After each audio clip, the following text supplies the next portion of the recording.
For me tea. Hello and welcome to week 6 of our autumn spinal art series.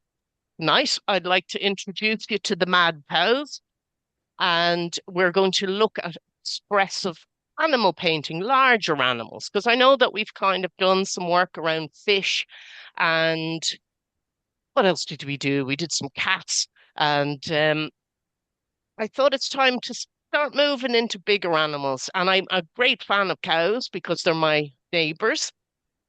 And I love the way they peep over the hedges at me. And I love their hair. And given my slightly choppy haircut with the sticky up bits, maybe we're more closely related than I thought. So I'm going to start a little backwards. I did do a little explanation of some of these are painted on boards, but you could work in your journal. You could go landscape if you wanted, but I would recommend doing the sketching part in your journal. And you could sketch a smaller version. You could do it in watercolor or acrylic. I'm going to be going all out. God knows what I'll be using this evening. I could even use some Posca markers or Sharpie pen to lay out some of the drawing and then paint over it. So we're going to start slightly backwards. I'm going to introduce you to these different surfaces. Painting boards, you'll find them in Lidl, Mr. Price. They're great because they'll take quite an amount of paint. And if they are a little bit cheap, put your gesso on it. It'll stop the paint from absorbing into the surface too much.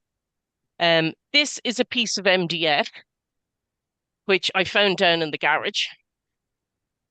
And I primed it with some gesso, which is our white primer in the tub. Now, this has a little bit of, you can see here, you mightn't be able to see here, but I have half of this varnished and half of it not as a demo piece, just to be able to show people the difference. Because when you work with acrylic paint, the more you mix two or more colors together, the colors get a little flat. You might hear arty types calling it muddy, but I like a neutral color. Um, Acrylic can be exploited for its very bright, sharp colors, whereas oil can be more tonal. And uh, putting the gesso on the MDF will stop it being too absorbent, and then you can paint layers and combine materials on that. Even if you had, as I call them, the old haunted paintings where you go, oh, that's a good canvas. I won't throw that out, but you can't stand what's on it. Get the gesso out. Bury it under there with a bit of gesso and give it a new life. Or Mm. even sometimes you can incorporate an old painting or its background into your picture. So tonight I have a little, well, it's a square canvas because it had a partially painted background on it, but I'm going to demonstrate this painted background here onto the chart, and then I'll transfer our drawing once that's done onto the canvas and paint on it from there. So what we're going to do is look first at how to start the dynamic background, because you could be letting that dry while we get into the drawing part of the cow. So I'll move my friends. And actually, I love art movements, but I find art history a little bit cumbersome when we're in the act of actually painting. But if you're interested in other art, and especially contemporary art, I'm going to draw your attention to brutalism. It's very trendy. All the new modern bands are using it for their album art. But for me, it looks like nostalgic. You know, those little decals. I used to have them on I think it was a baby harness where I was strapped securely into my giant pram. Um, this one I thought was very funny. It made me laugh. Uh, these sort of old nostalgic nearly images of the 70s with a little bit of text, you can change the narrative. The artist here, Magda Archer, has done a lot of the artwork for a cool band called Idols. And this book is a combination of their lyrics and her artwork. I like this one. I dance to the beat of my own drum. And I think somebody probably had a cot with that kind of a sticker on it. Um, My career makes me feel sick. So this combination or contrast of the cutesy wootsies and the little bit of hard edge text can really disrupt the surface of a painting. So something to play with in your journal. And I like to do that every now and then. If I'm feeling a little bit weighty about work I'm doing or I'm stuck, if you're getting a creative block, this was me playing with lettering. So it is the word art, and then this kind of a P and Y. And then, so I do love an old doodle. So sometimes combining text and art will shift the energy a little bit too if you're feeling it's gone a bit flat. It's playful. So brutalism, worth a Google. And then the next time you see someone in a trendy t-shirt, hipster t-shirt, you go, hey man, I like your brutalist t-shirt. So everything has a root in art in some shape or form. Now, dynamic painted backgrounds. I like to do them if I feel like I need a bit of prep and I just want to start getting my head in the space of the painting. The best thing to do is pick two or more, two or three mattes, sort of complementary colors. So you could pick an orange, a yellow, a pink. You could add a bit of white in there, and you don't overthink it at all. It's very instinctual. There's a lot of movement in it. There's no top or bottom to the painting at this stage, because even though I have this canvas, I haven't decided which is the top or the bottom. And sometimes we do that too quickly when we're building artwork. So I'm just going to start a, an example of dynamic painted background. I won't even, I'm going to keep my palette because I'm just going to work straight on here. And I'm picking some magenta, orange, and I'll probably use more yellow and white as a mixing agent. That's the magenta, that's the orange. And if it's helpful, I'll draw a shape around, but you can imagine there's a canvas here. So I might sometimes dot the yellow about a little bit. And remember, the first layer of the painting, it's never going to it should never really be seen. If it's a generous painting, if it has lots of life and spirit in it, it needs to have lots of layers, like people. And I'm going to get some white and just pop it out onto a plate. And I might use that to mix around because I'm working in a slightly larger space. I'm using a bigger brush, and you could always use a sponge or even a loyalty card for this if you want to change. Sometimes when we hold a brush, we might get a bit tight. It's stuffy. So what you want to do is bring movement in. So this is an old loyalty card. What was it? A transport card from the UK, an Oyster card, but sure, it's all tap tap now. So I'm not treating anything flat. I start with the lightest color and I'll work into the orange a little bit. I'm leaving gaps between things. I'll move the color around a little bit. Okay. And now I'm going to start allowing that to come together using white as a sort of lubricant to push the color around. And this would work whether it's on paper or if it's on canvas. So I'm gonna push the pink around a little bit.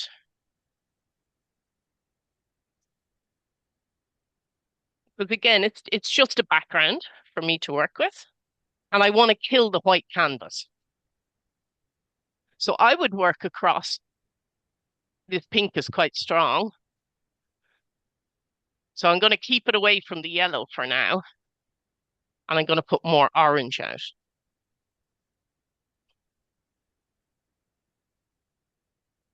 And you're probably going, why would you bother painting something that's going to be covered by a cow? But actually, when your ground is colored, it's a lot less work for you to do. So I'm just picking up a little bit of white every now and then. But actually, one of the most important features of painting is depth. And depth is one of those words where people talk about it, but what does it actually mean? And for me, depth speaks about the surface of the painting. Um, I hate a dry painting where you're looking at it going, Jesus, really, it's like someone not toasting toast enough, just warm bread. So dry paintings to me hit like warm bread or microwave bread, which is worse again, soggy. So this is texture for your painting. So if you like your toast with a bit of a crispy bite, that it knows it's toast, personally, I think a gas grill produces the best crunchy toast. And Delia Smith agrees with me. So there you go. So this gives a bit of texture. And for me, I suppose slathering on the paint is maybe akin to being generous with butter. So now this is all very pink, so I will put in more yellow across it. Yellow's going to have more quantity being a lighter color. It has to compete with these big personality pinks. So you always find that white and yellow, they're like the bread and milk of the paint box. The house doesn't run properly if there's none of those. So I'm going to clear off my brush every now and then. This first time, actually, let me cloth, just so that I can put a clean brush into this yellow. And there are sort of tips and things that you'll often find in books that I feel make no sense because of the way that they present, where art speaks about fat over lean, which actually just means thinly painted paint, that's the lean bit, and thicker paint on top of it. Because you don't want to overblend, because then it becomes a bit flat again, because you've just rooted at it too much, and the paint's all just pushed into the fibers of the canvas of the board, of the paper. Really, you want that paint to sit proud on the surface, and that's going to build a lot more interest, energy, and a very intuitive way to work. But the yellow will sit nice. This is cadmium yellow deep, so it's not. It's more the mustardy color. It's a relation to primary yellow, but just a shade darker. Great color. Great for color mixing as well because it just has a little bit more strength than the cadmium yellow, which is the primary color. So I've a little bit of paint left on my brush. And in true 1980s austerity style, I am going to just beam me brush into my book. But I like doing that because it means I've something to draw on another day. And over the years, I've become much more reckless in the notebook. It's great crack. And I'm not as much trouble on the streets when I'm more reckless in the notebook. So I would often have different notebooks on the go so that I can just put excess paint into them. And it's a very kind of playful way. When that's dry, I can draw on top of it and stuff. And it's not too rigid. I'll take a look and see, do I want any more white in that? No. But you can always use, like if you want to kind of bring a bit of texture, you can use the stick end of your brush, and you can scratch in around there too, which is basically it's me just kind of running the brush up and down, but up close on the surface, you're seeing those scratch marks. And that's a legitimate technique called sgraffitio, which just means scratching. Sometimes if I need precision scratching, I have been known to pare the end of my brushes like this because it's a bit more, I can alter the thickness a bit more than if I used a toothpick or something light. And Sgraffito was how Leonardo da Vinci did hairs on his drawn figures. So he would have dark burnt umber underpainted drawing because that was the cheapest pigment. He'd have all fancy, expensive ones on top. And when it came to doing hair, he would he would scratch into the wet paint to reveal the surface underneath and show this texture because our hair is all different directions, especially mine. So it goes different ways. So how do you do that with a brush? And we will be giving our cow some graffito hair uh, after a while. So I'm going to give this a quick blast with the hair dryer, though I'll be demonstrating more on this one because it's a more stable surface for me. So I'll give this quick dry.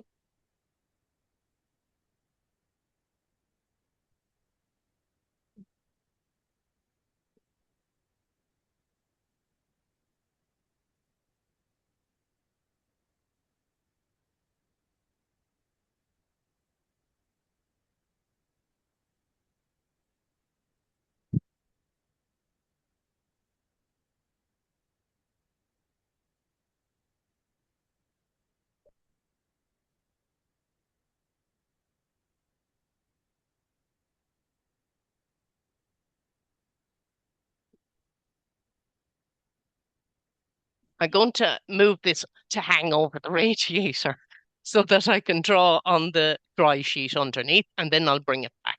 So a bit of rummaging and rustling, and then I'll be back.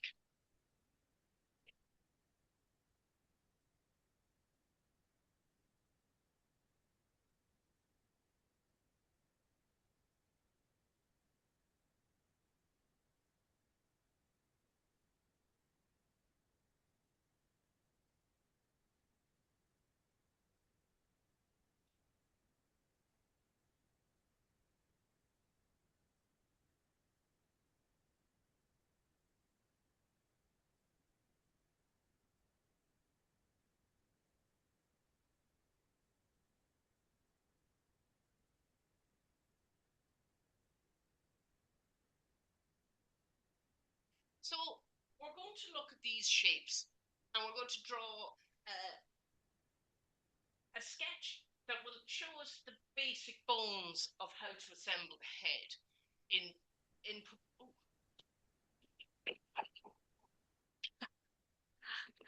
Oh, oh God, that was probably a voice very far away in a cave. Sorry. And I couldn't even hear you go, put on your earphones. Okay. We're going to do the basic shapes of the cow's head. And if you want, draw it on a separate piece of paper if you're working on your journal. But I would kind of nearly keep this as a record separately from your one piece painting so that you can always refer back to it or you can watch the recording. So let's say I'm working on this size. So I want to show you how to scale it here.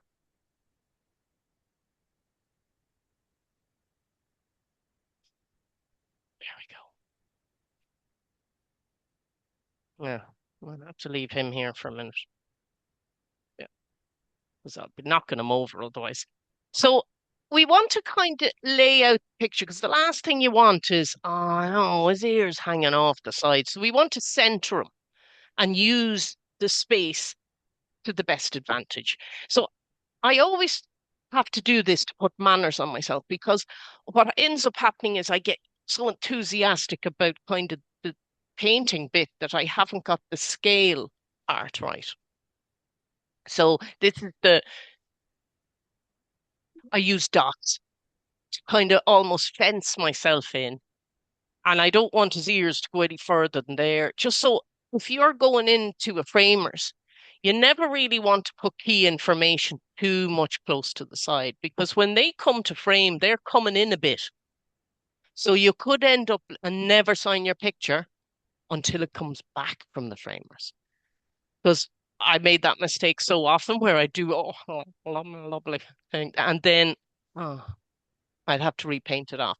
But the thick canvases that have the wider depths, you wouldn't need to frame them or they'd sit into a box. Anyway, that's a conversation for another day. But I do think that people have some psychology around frames that you could put anything into a frame and they think, it's great. Fancy art, is it? Yeah. I'd have pieces here that, I might have started in 2009 and finished in 2024.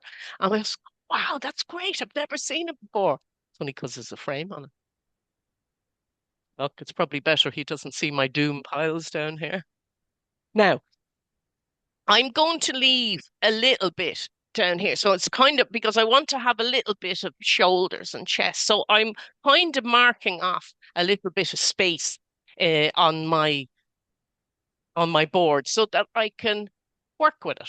So really the cow's head is an altered rectangle, right? So I'm going to put it in as a rectangle first so that y'all feel comfortable. Okay. He looks like a light switch. Yeah, looks like a little light switch. And I kind of like him to kind of go out wider on the eyes. So I always sort of round it off a little bit here. Okay. And with cows, their eyes are very much the side of the head. They're not looking forward because they're a herd animal and they have to be able to look around corners to make sure there's no threats. And he has a little bit of cheekbone going on.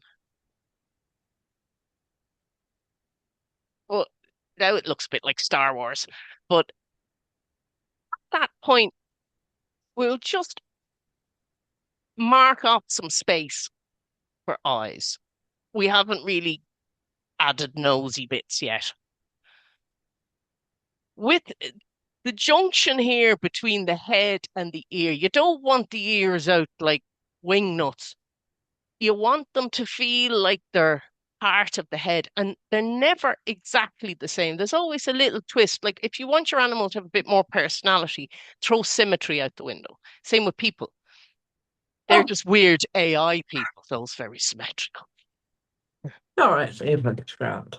So I'm going to indicate where the the leaves, the ears are going to occur just by putting a V in there to keep myself on the straight and narrow. But I'm going to go up and down, and it more or less ends. And it's the same kind of for humans, actually. If you measure your eyebrows reach the top of your ears, the bottom of your nose reaches the bottom of your ears. And that's why we think old men have very long ears. It's just that our muscles drop when we're younger and they stretch down, and that's why their noses get big. So it's a great way of measuring um, symmetry. And the good thing about this way of painting is everybody's should look different, because everyone has different styles. And when you draw, allow yourself space and time to adjust things. So I'm going to start working in a little bit of a snout, which I'm going to come here and make it attach onto the bottom. So we can start to see him come out a little bit. Same with the nostrils. I'm not going to make them straight or too cartoony or neat. I'm going to more or less have them as angles. And I always like a little bit of a crookedy mouth, not straight across. A little bit like that. And I'll just keep going. A lot of this is adjusted when the paint goes on. Oh, we'll give a couple of shoulders. Some of the paintings I don't have as many shoulders in. Like there's not much shoulder on that fella. But he looks more intense then. But so play with your space. Where the eyes are, I'm not going to fill anything in, but I am going to make so it's almost like we have the eye socket and I'm putting the eyeball into it. That's our eye. And the anatomy down here, this is important for directional. brushing that will occur on top of our painted background. Because I love this part in between the cows, because there's hair going in different directions. But I'm going to indicate that. I'll be all moonchory and use a different color marker. Um,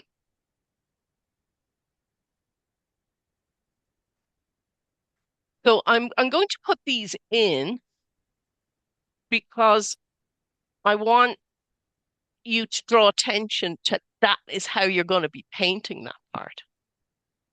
Not all flat down because then he'll just look all flat. So when we're painting and making him furry and building up the layers, we'll be painting in those kind of directions. Same along the ear, we're going to be going that kind of way when we paint. Same with the other ear. And then each time you paint, you could add a little. I love a top knot. I love dogs with top knots as well. And when we come along, we will be painting in those kind of directions. So very basic. I'm sure you could, and avoid there's going to be such an urge for you to fap on top of that and blendy and finger rubbing. Don't, because the focus is to keep it as minimal and as lean. Drawing for painting has to be stick, absolutely minimal and completely functional. You can go blendy and all that and another. You could do that with oil pastels and have great fun. So while you tweak away at this, I'm going to transfer that onto here. And I'm going to recreate the similar drawing. I'll just move this to one side, but I'll still try and show, and so I'll technically be redrawing it. I wanted that to be nice and clear as a separate thing. Stick that up high. Ooh.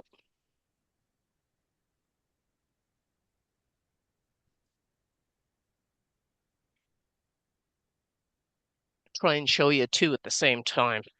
You see that? No. Drop me thing. Ooh. No. Doesn't want to do that.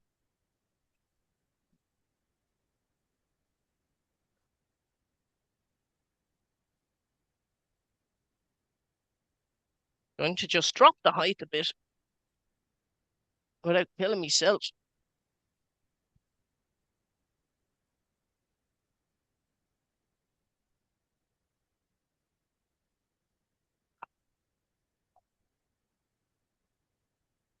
Hmm.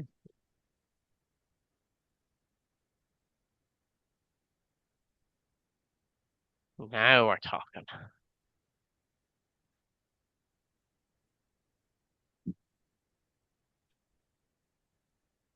So I have my sketch and I have my background, though I could do it on my other painted background. I want to go ahead and show you how I will take the similar drawing and put back on. Now, you might have a pre-painted canvas. You want to take a minute and say, how would I like that to kind of be the, oh, so I'm thinking this will be my bottom and this will be my top. Now, at this point, if you're comfortable with your drawing method, remember, anything you draw on this will be covered up with paint. So don't worry about it. No hassle. If you have a Sharpie pen, which is like the permanent marker, or you may have a Posca pen, which is one of the paint markers, you could use one of them, or you could use coloring pencil, but to be able to show you what I'm up to, I'm going to use a Posca pen, which is technically just acrylic paint in a marker. And I know previous SpinalArt sessions that we had great budget and we were including Posca pens, but you can buy them in Eason's, even if you bought a blue one and a brown one or you get great value out of it because it's brilliant for doing drawings very quickly. And it works very well with acrylic paint because it is acrylic paint. It's just in a pen. So we said we'd start with a rectangle. So I'm going to do my dots. And we can be impatient when we work. We want the nice picture and the result and it looking wonderful now. Be very suspicious of a painting that's too quick, too good, too quick, because, especially if it's on a canvas, because it needs to be built up layer by layer. So we started with our basic rectangle,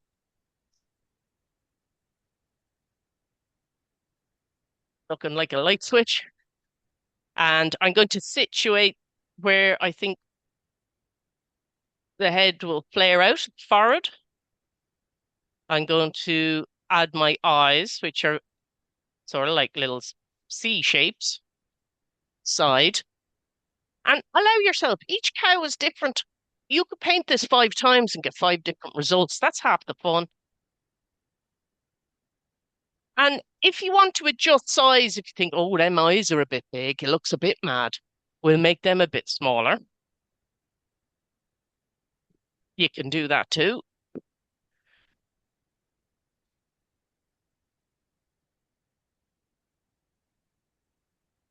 You could do it in charcoal either, but if you're using bright colors, the charcoal isn't great because it could get a little mo dusty.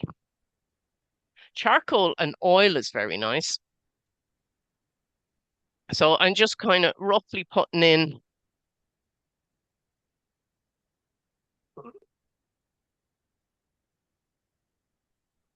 go for my ears. I'd nearly say the more crooked the ear, sometimes the more personality. You don't want it too perfect or too roundy. What am I doing for time? We're doing all right. We can have good crack on the painting then. I do often think, God, am I too expected too much? So never, I can work so much faster. Never expect yourself to pace. You work to your own. We all have different speeds. And some days I'm Ferrari, and some days I'm fit for the knackers yard. So it like you have to go with the flow. And some if it's a slow art day, just do the background. Just do a couple of backgrounds. You've still done something. So never, never. This was a big problem for me initially.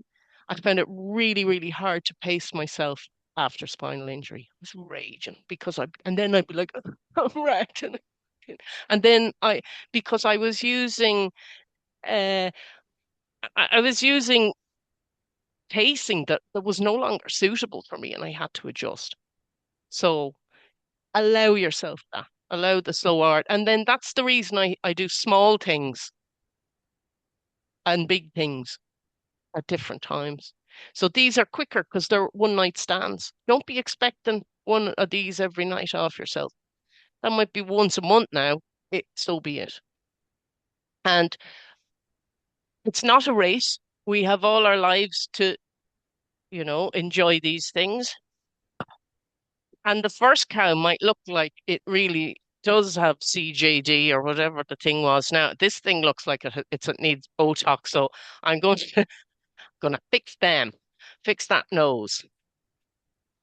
And I suppose it's allowing ourselves to make mistakes, and then just know that they're not fatal. Because rationalize, it's only paint. But we do put an awful lot of pressure on ourselves, and then I think we expect ourselves to master things as opposed to learning to express as much. But then it's easy for me to say because I've been fluting around with this stuff for much longer. So I probably have a bit more recklessness because I know it's not gonna.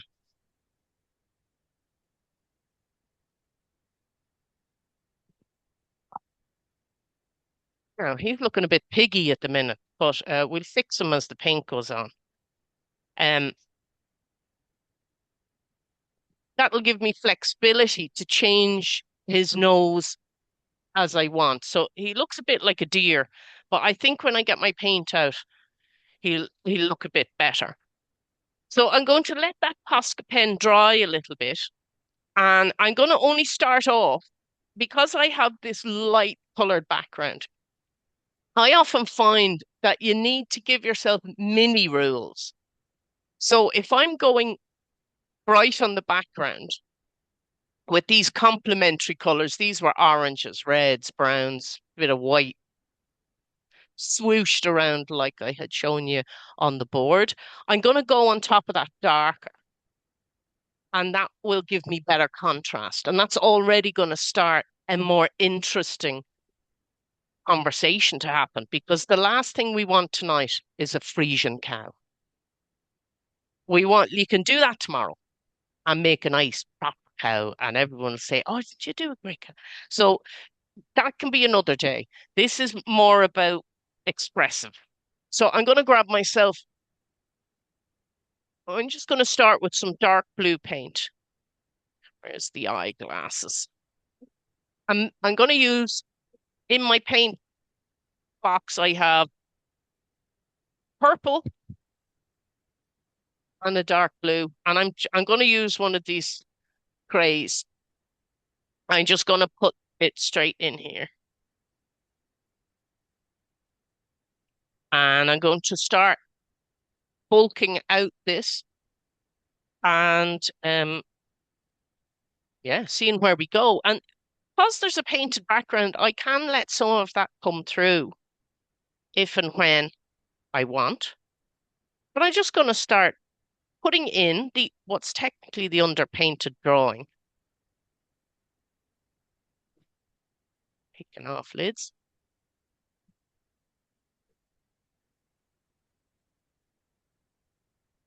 Now, I'll put my paint down here in case I need to fill it up after.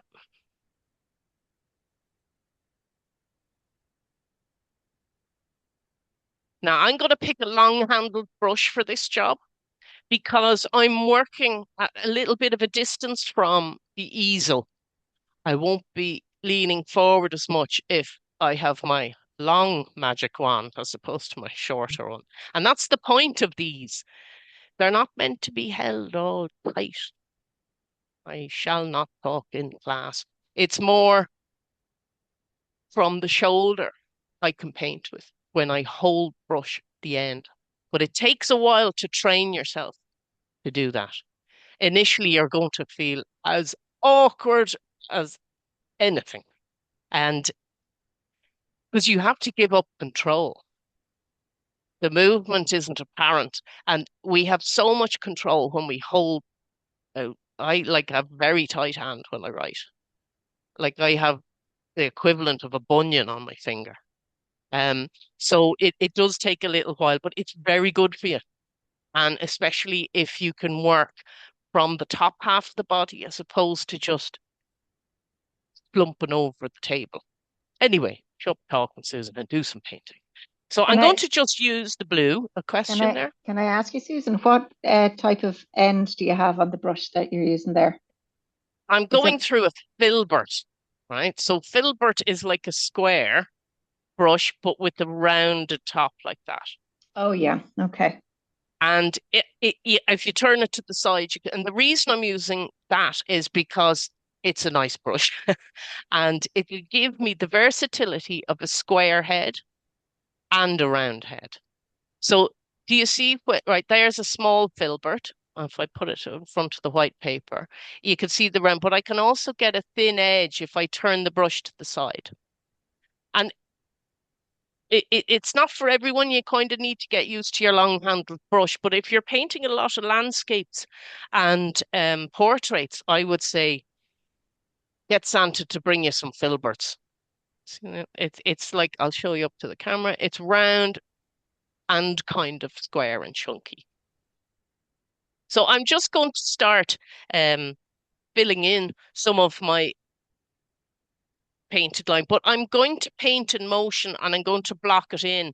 So I'm painting directionally. And I'm not worried about any little small details or anything yet. I want to just translate this from being a painting or from being a drawing into being a painting. And it probably won't be finished tonight, but it'll give you a sense of how you could layer it up. But I'll try and get it finished tonight. So I'm definitely going to start um, getting some of those lines laid in with paint. And as I'm kind of up closer to my canvas, there is parts of it that's quite interesting that I might want to leave gaps. I'm not going to cover the whole thing in, and I will work with Tosca.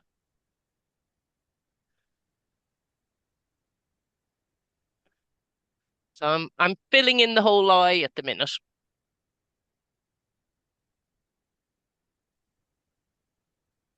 So as I'm working, I learn I enjoy twisting the brush around. So do you see the way I'm holding my hand? I turn it that way. I twist it when I'm working, and it stops me uh, stopping and starting a little bit, so I can get thick and thin lines. So this is I like this center of the cow's head, the way between the eyes has a grain of directional hair. Take it down. Now, I wasn't happy with where I had put his first nose because it looked a bit like a snout.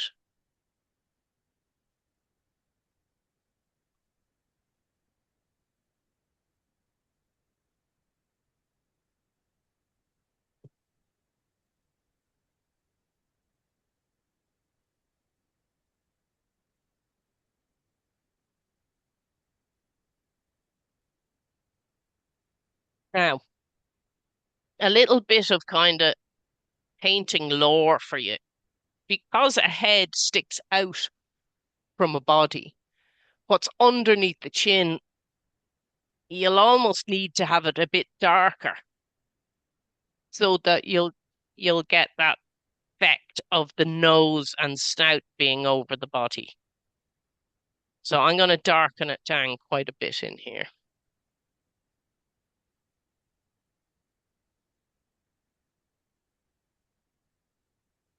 But if I didn't have a filbert, I just use my round brush. But I'm working a little larger here so that you can see it for demonstration purposes.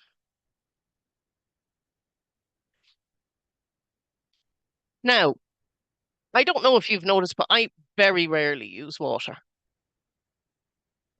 How is your water usage in painting? If you're a watery, like it's great for watercolor, but for acrylic, if to use that paint in the best way possible, you want to keep it as dry as you can. And if your paint is drying out too much, put out more paint or make a damp surface to keep it wet by osmosis. But if you keep a big enough blob and not spread it out too much on your palette, it won't dry out for you. You know, keeping it as a neat blob. Um, there are loads of different, and if somebody's interested in working with a stay wet palette, which is, oh, there's loads of old gizmos on the market, and I think they're a waste of money. But you could make it with a bit of greaseproof paper, kitchen roll, or even a damp cloth. So if anybody's interested in maybe wanting to make a stay wet palette, I think it might have been in previous episodes, but do pop me a text or a WhatsApp and I can uh, instruct you. Because once that wet bed, whether it's a cloth or kitchen roll, stays damp, the paint will stay wet. And don't, with acrylic, it's very hard because it's designed to dry quickly, but can work very well underneath oil paints. So I think it's the modern way for people because, and there's no fumes. Like oil paint is highly carcinogenic, especially cadmium red. So all that kind of mild snobbery that I would have grown up with, where, oh, you don't oil paint. I said, no, I'm too busy. and I don't want my house wrecked. So I do love oil paint, but I use it as a finishing layer on the top of my acrylic painting. I never do a full oil painting unless it's been requested as a commission and it's been paid for, because it takes a long time.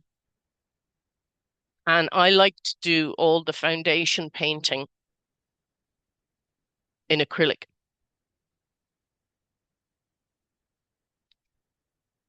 So I'm going to put in his jawline, and then I'm going to start introducing some more colors. I might do a bit more work around his ear. And there's no right or wrong way to do this. You just want to start allowing this cow to sort of peer out of the canvas. You're building it. And I think that's maybe an indicator of my background in art is sculpture. So I always think about uh, building a painting as opposed to drawing and just coloring it in. That ain't painting. I think that's just illustration. So you do want to treat the paint like a material. So for that to happen, there needs to be plenty of it. So for me, it's more closer related to icing a cake. Not that we do that anymore. We just go and buy one. So I never was a mad fan of icing.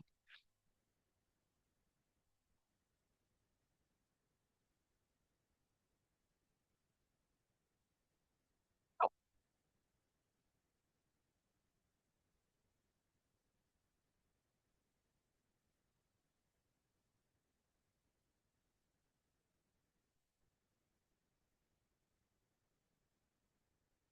I'm going to, because I have the blue, I'm going to put out a little bit of white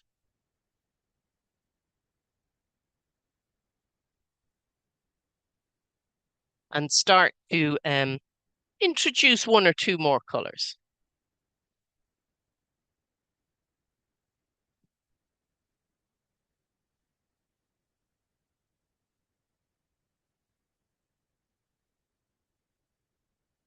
Great tip is always add the darker color to the lighter color. So if you're trying to make orange and you're trying to add yellow into red, you'll only really get red. Whereas if you add a tiny bit of red into a larger amount of yellow, you will see orange evolve out of there quicker. So I'm going to take some white. I'll put it in this little compartment here. And I'm not going to scoop any blue. I'm just going to use what I have in my brush. And I'm going to put it into that white to make myself a light blue.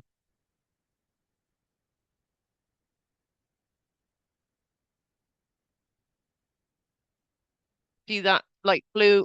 And that's only from what I had on my brush, because that blue is quite a strong dark color.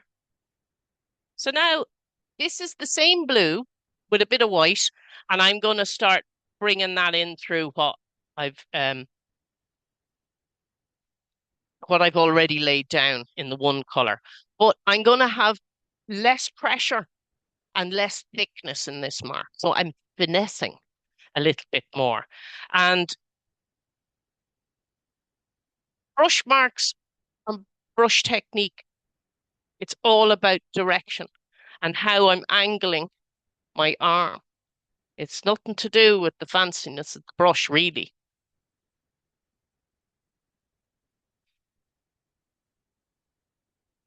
I'm going to add a little bit of water into this one.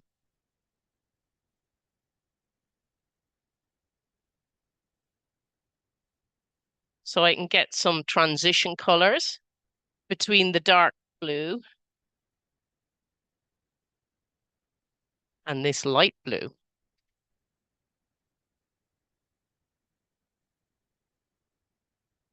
I'm not obliterating the colors that are totally there, but I am using a more lightness of hand on this as I apply it on. And a bit like how we were using contrast last week when we were doing our cherries.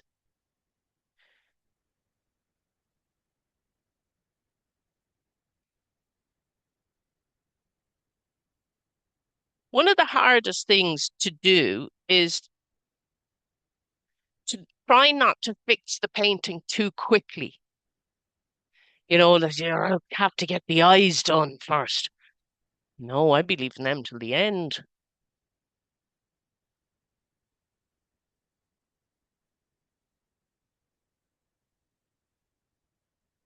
A painting like this is known as impasto, very thick. I'm trying to get my brush strokes on in one or two marks. I'm not fiddling and fiddling and fiddling and brushing and because that'll flatten, flatten, flatten. And what you'll find is your shape will start to grow too much. You know, it'll get a bit too big.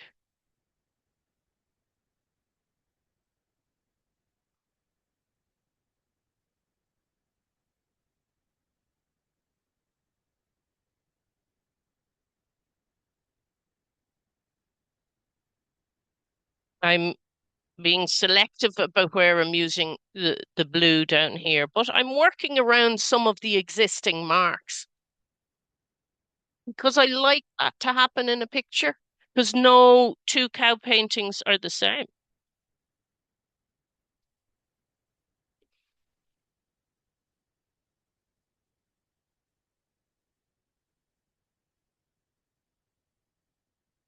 I have purple and other colors I'd like to use in here too, but I'm going to keep it fairly restrictive so that I can um show our progress. I'm going to go back into my darker color actually.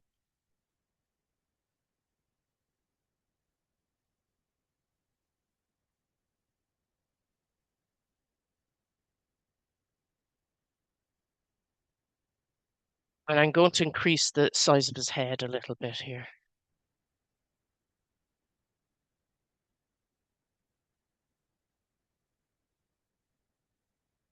See, I'm working to the side, so I'm always used to working directly in front of my picture for ergonomic purposes as well, because I'm not twisting as much. And I'm going to let some of the orange and peep through this area as well. So I've only used Posca pen to line out my dark primary ultramarine blue shade, and then that same shade with a white in it makes it a little bit opaque, but still tonally related to the blue that's already there. So keeping a limited palette at the beginning of a painting, hardest thing in the world to do, but it'll make the shape and everything come together a lot quicker. It'll show you what you're dealing with. And then you can put all the fancy schmancies on top, the little colors that'll activate the space and yeah.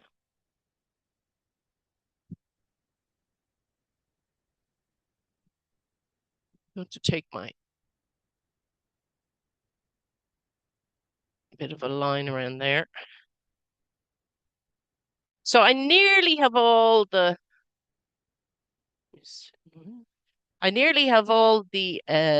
Posca pen covered up. One.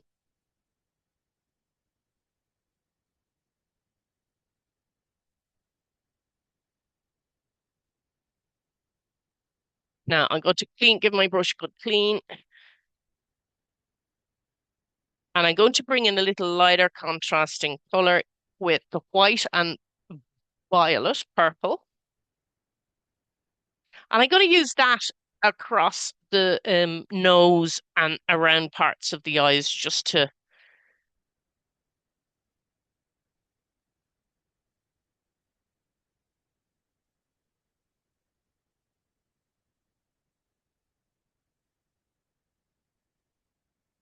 stay in this because it'll be easier to see. So a little bit of white and some violet and purple color. So I'm going to start off with a light shade and then I can darken it up if I want. And I'm going to fill in my nose so I can just get a little bit of a shape of the nose.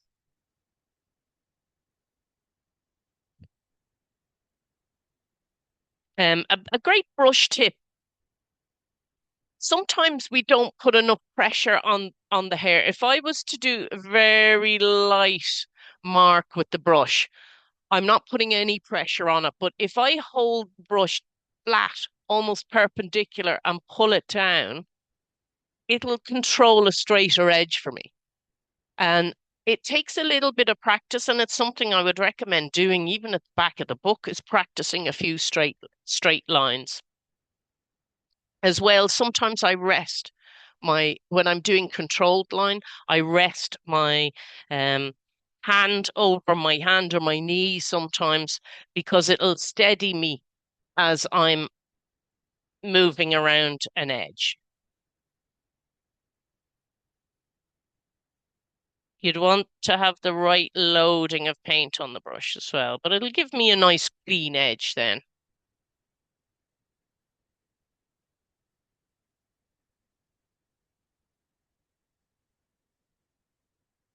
So like we were doing with the cherries, this interplay of light and dark,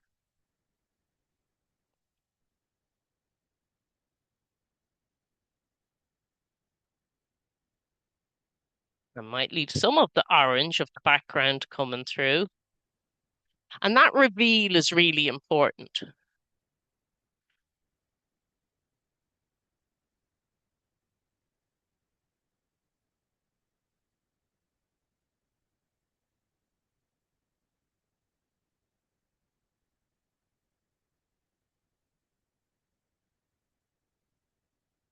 I'm going to do me side by side so that I can see me shapes a bit better. It's a little bit twisting. Hopefully you can see me here now.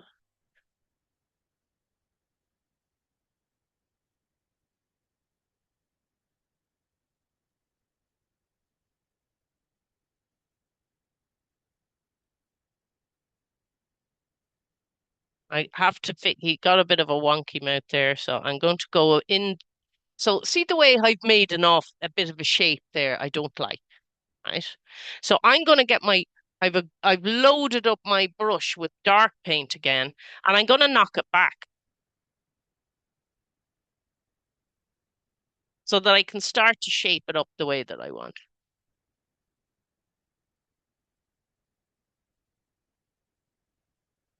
Give him a slightly disgruntled nose. Now, the colors I've used are very tonal at the minute. Purple, blue on top of the orange, yellows. But I will bring in contrasts and pops now.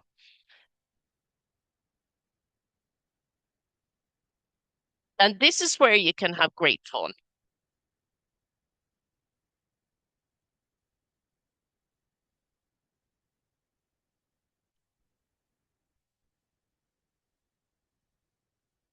I'll go back to me lilac and start. I want to put a little bit of that lilac through the ears too, just because you don't want to use a color in isolation.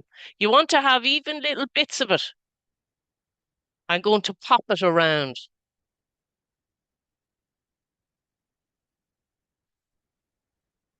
There's something people describe as push and pull of painting. Like you can't see this eye here at all. It's almost like it's disappeared. But we will make it reveal a little bit once I get a bit more paint down. How am I for time? Yes. So for something to appear, there has to be light and dark. And that contrast is very important. So if I want to make this eye pop out a little bit more, I might have to lighten around this edge.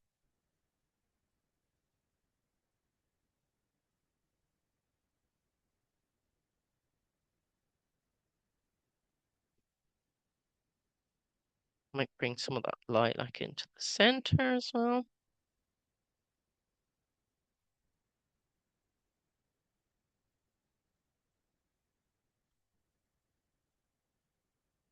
I'll have to write down that special haircut name from Cork or put it in the chat box because I'll have to write it into my book.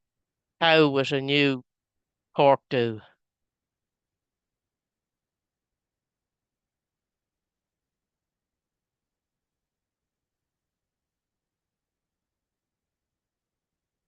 Um, I'd say there's thousands of these been painted at the stage.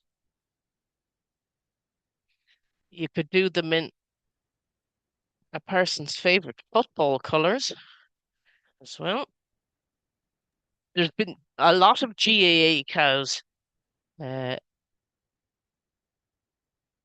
I just put it in the chat there, Susan.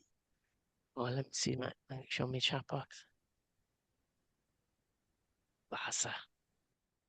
Very good. Wasn't he out in one of the bands from Manchester or something? Happy Mondays. Was he a Baza? Baz. Very good.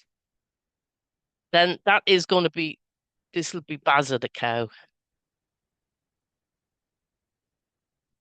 Now, when it comes to sort of highlight colors, very much personal taste. If you're kind of liking the blues and the winters, you could go wintry reds here. Do I need to put any more darks in that cow? I do. I need to build this nostril a little bit.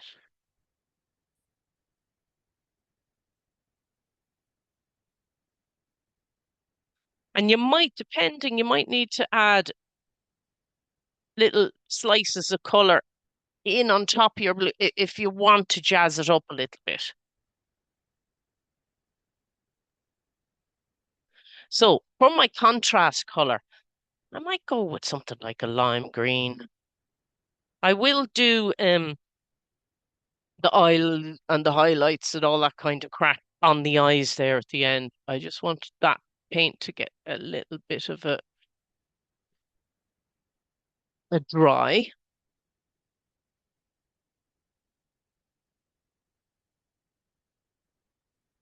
Now, I know we used yellow in the beginning. There are different types of yellow. This is where you need to get good at reading your tubes.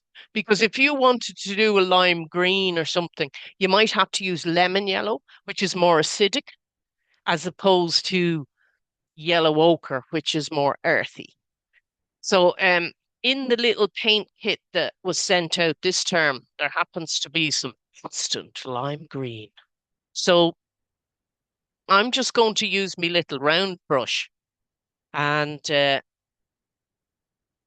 going to streak a bit on in places. Now you might want to keep it more tonal, but I think the blue and the green can work very well. And I'm not doing a whole lot of blending. I'm putting slices of color in there.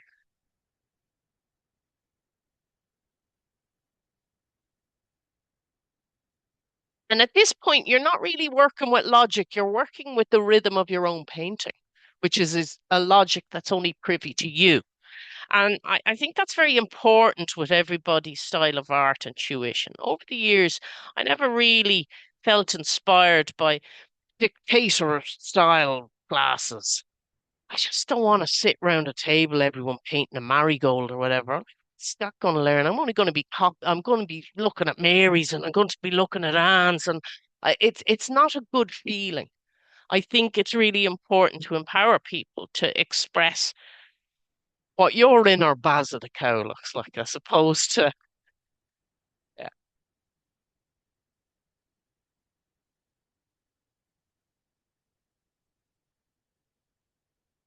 And I suppose this is the more creative leap. Like it might take a few attempts to and knowing when to stop as well. But I think that, we get quite a lot of painting done in an hour and a half because we don't dwell too much on, you know, restrictive um practice, pursuit of perfectionism. That's a different Zoom call. And there could be personal preferences. I love an old noisy pink every now and then. Not that I'd wear it, but I like it in my I like color I found and actually I find very medicinal. I think a nice bright set of colors will really amplify your day.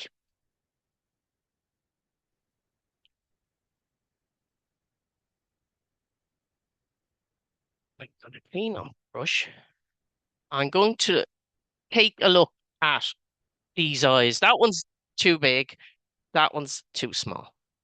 I did this on purpose so that we could fix them. I got to put out some unpolluted white.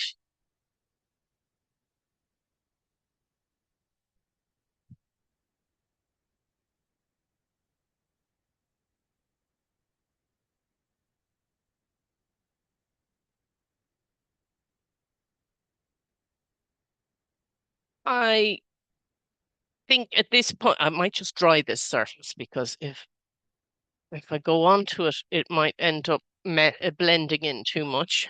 So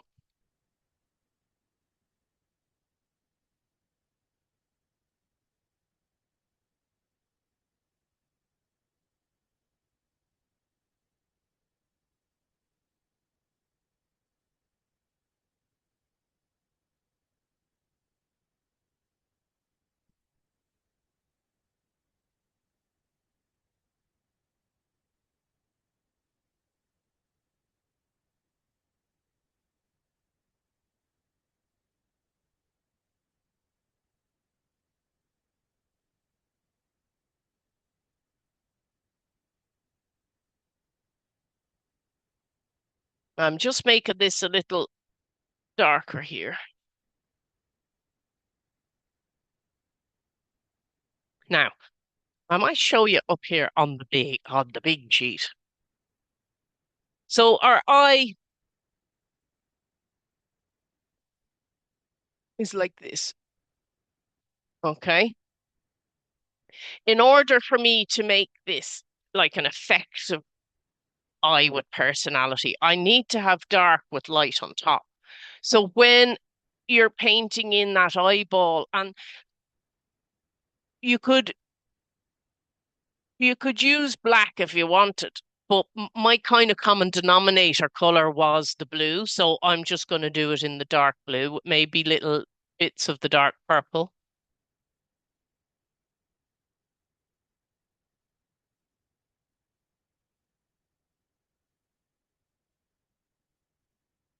For this to look convincing, I'm going to have my lighter color at the side shaping this eyeball.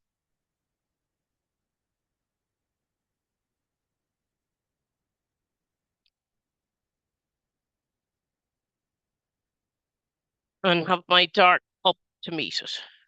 I can send some close-ups of these as well.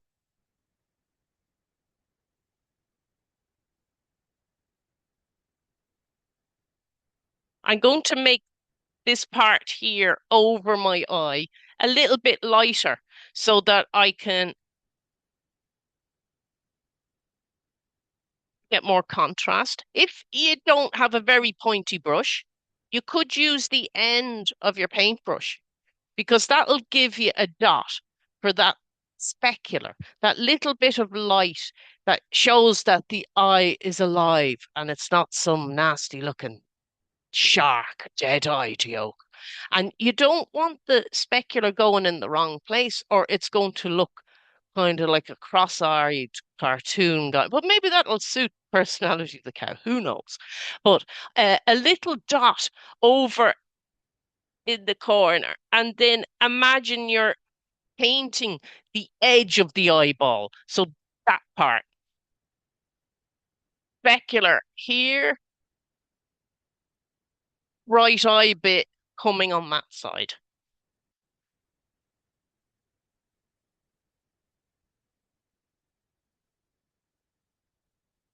And I'm going to just check that we're sort of level enough. Oh, one was I looking at? That fella, yeah.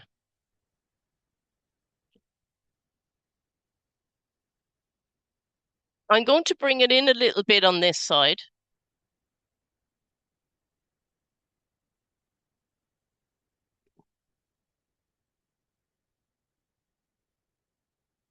I'll bring this up close in a minute because that eye is too small.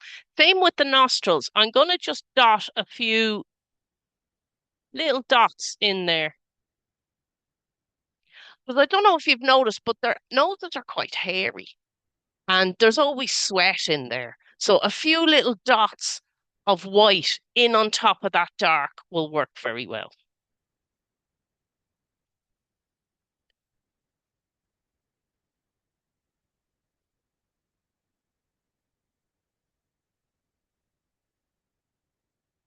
So I'm just going to make these eyes more same in size.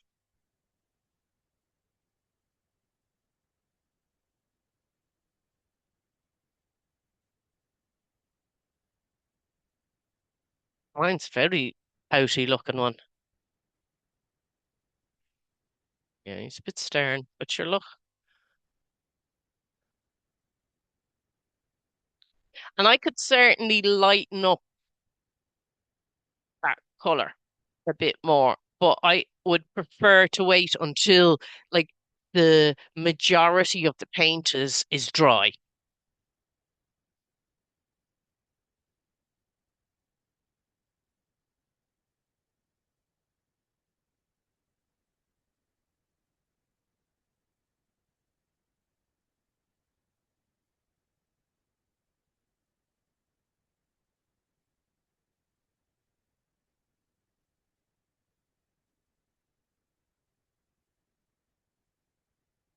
So I won't fiddle.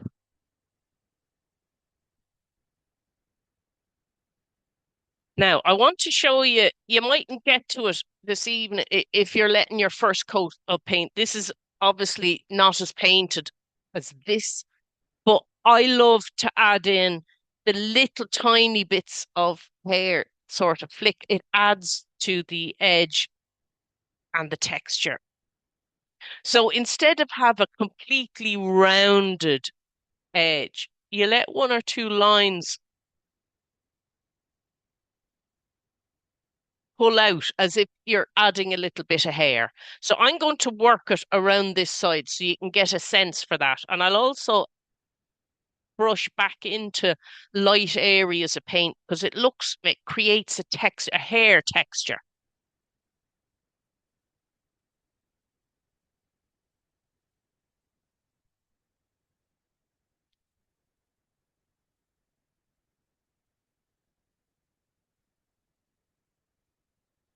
And it's so tempting to make these very rhythmical. And you go spiky, spiky, spiky, spiky. But that's too regular. It's like trying to paint grass. It's too regular. You want the hair to do the work. I would advise a little bit of paint to help that, or a bit of water into the paint will help that mix for flicking.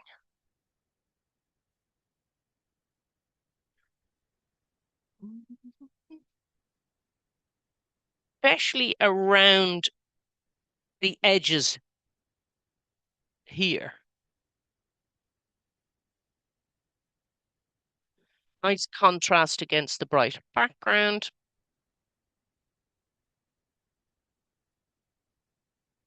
And working up the smaller brushes create areas of interest. A tip I always say, see where the edge of the canvas, make sure that those colors wrap right around because it always affects the composition. Pull it right down if you have darker colors and it'll help it settle a little bit more. Now, I'm going to give you a close up on the eye. See the light, the dark, and the edge on this side? You can get a sense of the light and the dark, the thin brush stroke and the wider ones.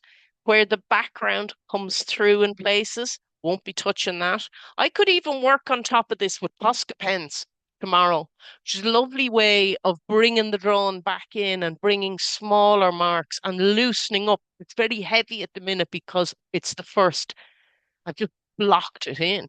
But I could pooter away here and fill that ear in a lot more. But I'm tempted to get some magenta. Famous last words. This could all go wrong, but sure, what about it?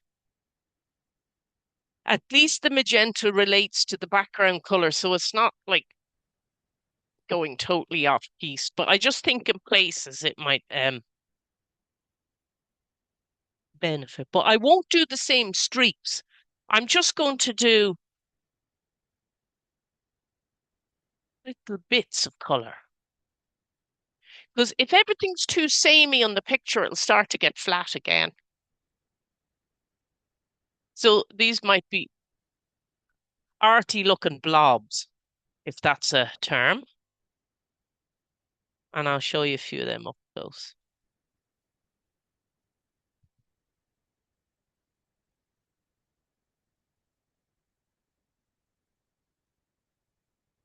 Now, depending where you're at, you might even get a bit of graffiti in there, which is the end of the brush.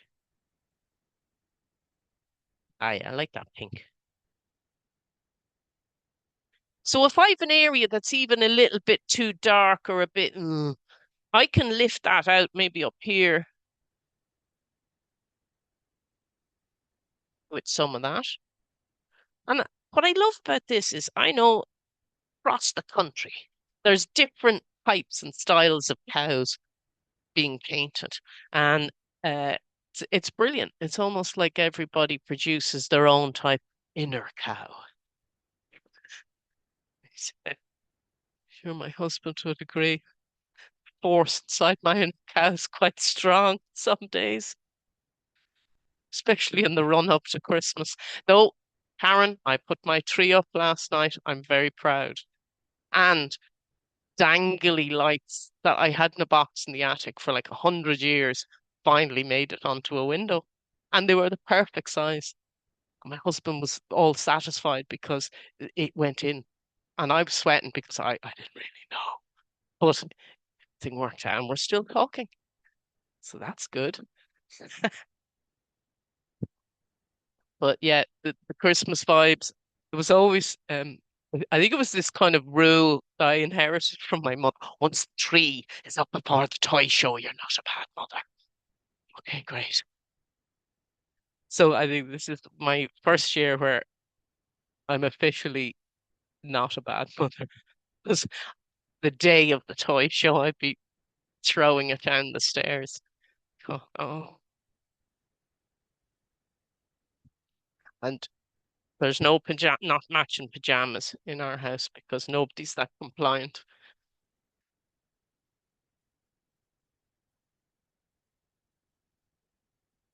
We're hoping maybe by the time it's grandchildren time, we can do that. Now, I'm looking at my background and I know we're nearly done because we've only like 4 minutes to go. But it's probably a little early, but I like to kind of just say that often when I'm at that stage, I'll go away because I know I'm enjoying myself, but I could be rooting and I'm doing damage.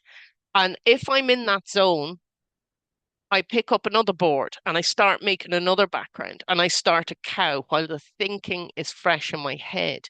But I will always take a color or two from the background and put it in there with cow body if I'm missing. So some of the yellows have been diminished quite a bit.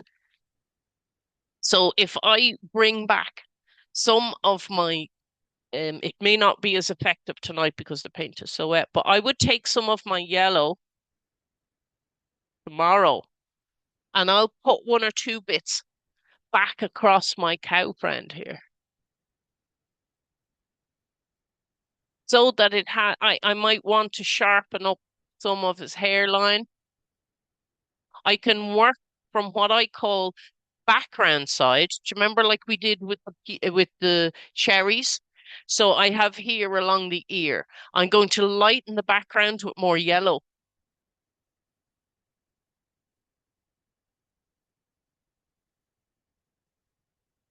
And that will just maybe push the edge of the cow in out a little bit more.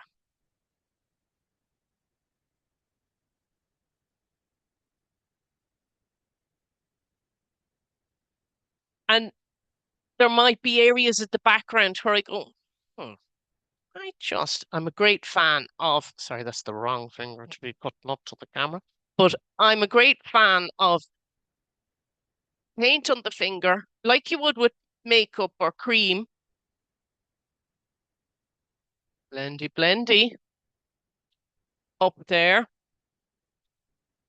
Looking a bit dry in this corner. The yellow on the finger and not rubbing it in too much, lightly, and not fully blended. And I'm using sort of circular motion. And I'm going to hold this up now in a minute. This is another one of the Da Vinci tricks and finger blending, finger painting, but it's great for doing clouds. It's great for softening out, and it's our natural blending tool before we'd all these makeup-y sponges and brushes and wire things. Um, the first cave painting was done by a hand, and they think it was a lady because of the length of the index finger and the ring finger. So with women, they're mostly always the same size. So that's how. First, of course, it was the ladies decorating the cave, huh? So I'm going to hold this up a bit close, where I'll show you where the blending was done in this corner. There is the highlight on the eye, blending. There's the yellow coming that I applied over, see there, to bring the background back in through to the cow. You could still see bits I could be tweaking of, Posca pen shown, but they're only minor things. I might flatten this out a little bit more tomorrow with a softer brush. And let me see, what else did I change there? Oh yeah, I added more yellow along some of the edges. Just because it was a little bit dark. Again, just blending it in on top of the surface. From myself and all the mad cows here in Loud, uh, I can't wait to see your photos. See how your cows turned out. And don't be mean to yourself. If the first one looks a bit like it needs to be put down, that's okay. Because it's just a learning thing. And allow yourself the freedom to try different ones. Hope to see you in maybe Karen will wear her Christmas pajamas for our Christmas special.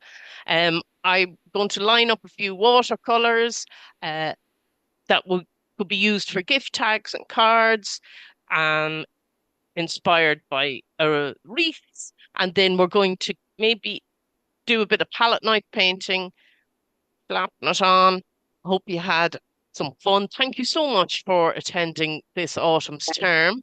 And we'll be back in the spring. I'm going to be in using a lot of selection boxes to get lots of inspiration and putting together. But I do love your suggestions. So if you kind of get an idea at 4 in the morning and say, God, I'd love to know how to paint a coffee cake, whatever, always send them to me because I want to make sure that we're doing things that are of interest to you. And even if that's kind of more back to basics, so what?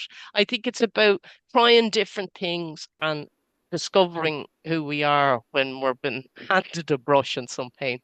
And it's been a great year. Thank Thanks a you. million, Susan. Really, really, really enjoyed these classes. I'm glad. I'm glad because I'd be a bit of a weirdo if I was just turning up here on my own. I'd probably do it anyway, though.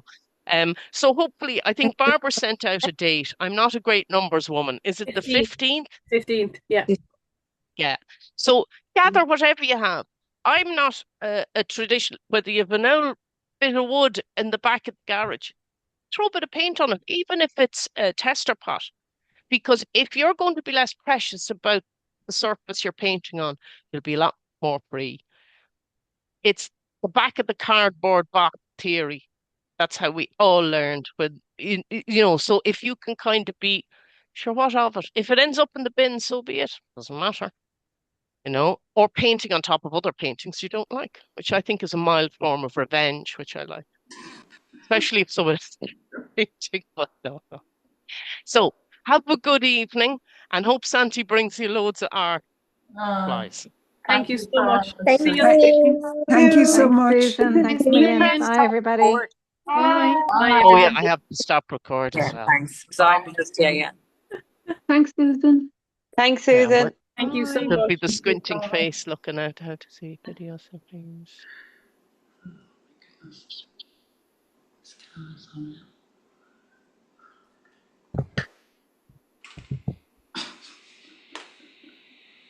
Don't worry if you can't.